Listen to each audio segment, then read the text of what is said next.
today I'm going to make some brown bread. So I've got 400 grams of wholemeal flour, 100 grams of white flour. So I'm just going to mix that together, just gently. I'm going to add the water. Now I appreciate not everyone has a mixer, so I'm just going to bring that together. No other ingredients at this moment. Bring it together. This is called ortolise. So what you're doing is soaking the flour with the water.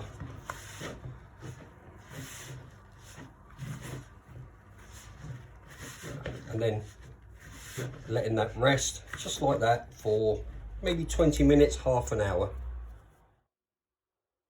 Okay, so once it's ortolise, which means the water and the flour mixed together and just rest for about half hour, 1 hour, you want to add 50 grams of melted butter, 7 grams or 1 sachet of dried yeast on one side,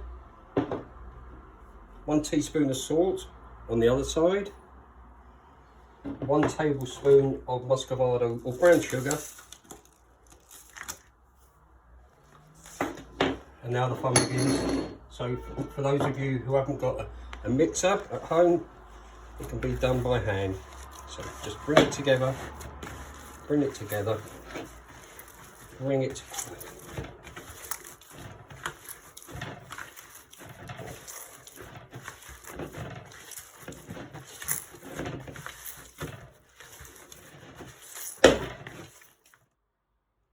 Okay, so once it's formed, just a little bit of flour on your work surface, and then start bringing it together. This is going to take probably about 10 minutes. So take your time, get rid of your frustrations, especially if you're like me and you're isolating, until it becomes sort of elasticity. The trouble with wholemeal flour, there's not a lot of gluten in it.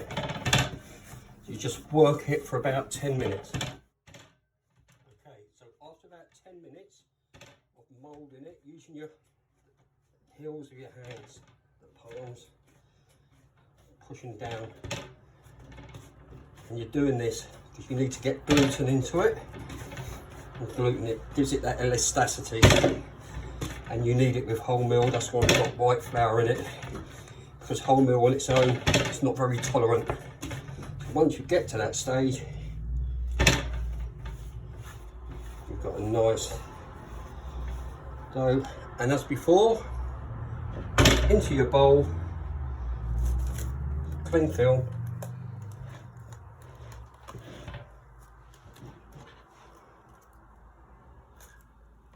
now that can go have a sleep for about an hour, hour and a half, or until double in size.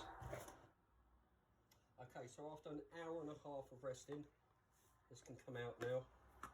So this hasn't got a lot of tolerance like white dough has. So if you want to mould it into a cob, you can mould it round and round and round, or you can put it into a bloomer, which I'm going to do.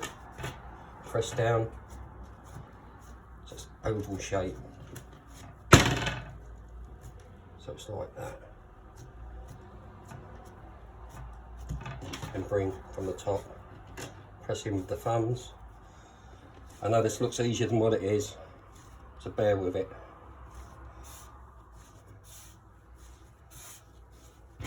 And that will go back on the tray. And that's going to take probably an hour and a half to prove back up before it's ready for the oven. As I say, wholemeal flour has not got the tolerance as white flour, so you need to be a bit more careful with it. There's not a lot of gluten in it, that's why I use a little bit of white flour. So I'll cover that up and come back, see if it's ready in an hour and a half. In the meantime, or a half hour before it is ready, put your oven on to as high as it goes. Okay, so after about an hour, 2 hours, it all depends on the temperature of your room. This is ready to go in the oven. I like to just dust a little bit of dust of flour. Now this is entirely up to you how you cut it. You can cut it diagonally, straight, or you can actually get a pair of scissors and just little snips. Entirely up to you. So all I'm just going to do is give it a a straight cut, another one, and that's ready for the oven. What we're going to do, take it over to the oven, turn your oven down now to 210, and don't forget your steam in the bottom, and that will take about 40 minutes. Okay, so after about 40 minutes,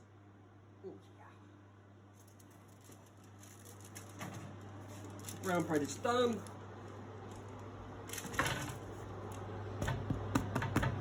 Lovely. And that is it. Can't call it wholemeal because it's not all wholemeal. It's a brown bread. It's a brown loaf. Enjoy.